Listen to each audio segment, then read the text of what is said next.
the understanding, for sure there's the understanding. Yes. And so Sheikh, coming to you, and because human nature will play in any of these scenarios, and that's why you then need a second level of support. And the Ministry of Education, in some sense, at some point, invented this idea called education quality education officers. You had education officers who were in the quality department. Yeah, quality assurance. That's Director what I was. assurance. Thank you very much. That's what I was looking for. Yes. They are around the country. This thing that we talk about essentially is what they are supposed to go and ensure is in existence. But over the years, we've seen the degradation of that office, and whether they actually go out to ensure these things, we don't know.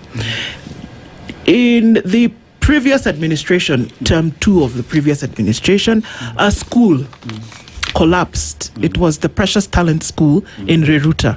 That school collapsed. We were waiting, and if that report is in the annals of the Ministry of Education somewhere, we don't know. But the president, it was President Uhuru Kenyatta at that time, and he said, we need, and he was very clear, we need a report on the standards of schools around the country. We want every school listed in this country with some of the things now that Obuhatsa is talking about. Does it have a fence? Is it more than 2 stories? Then does it have reinforcement? I don't know if that report was ever given. I remember very clearly that it was supposed to be by 31st of October. It was not made public, but maybe somebody said, and they said, okay, the situation is too bad, so we cannot make this report public. We don't know. This is just speculation. But that essentially is what this quality assurance department is supposed to be doing within the Ministry of Education. Do we know whether there are regular surveys, sites, visits, inspections by these quality officers? Do we know, assurance officers? Yeah, they are there. That department is there, and I would say it's very much active on the ground. But I think sometimes it's also important to be realistic. Like where I come from, some of the stories my brother is sharing, they are real. Elephants will cross across the school compound. From where I come from, most of our schools do not have fences. Yes. And some time back, some of the schools do not have even toilets. It's a bush separated for ladies. One bush here, okay. Yes. Those are realities on the ground. And sometimes it's also issue of resources. And as you mentioned, the issue of the BOM follow-up. A lot has been done. There has been a lot of support, particularly in some of those areas. I think NGOs have done quite a lot of work in terms of supporting infrastructure development in schools, including latrines and school fences. But not all schools have the fence. Should you have a school? Should you be given the go-ahead to put up a school if those facilities don't exist? Because we're playing catch-up here. And we're saying, okay, so now you have a school you can teach. But these other amenities, which are crucial towards this entire ecosystem, then don't exist. Who gives you the go-ahead to say, fine, please go ahead and set up your school?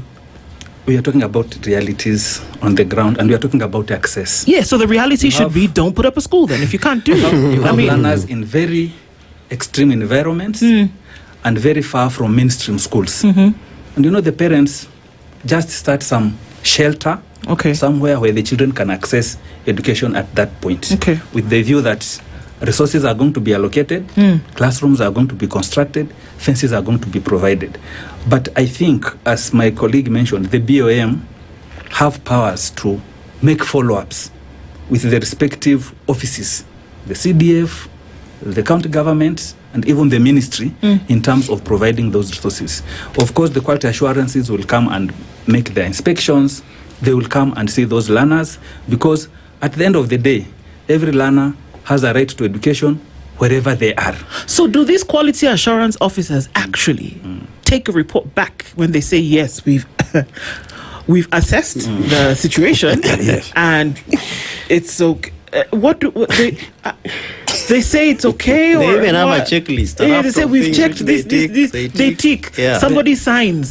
Then you have a director of education at the end of it who says done, dusted, checked, certified. Okay. Or what happens?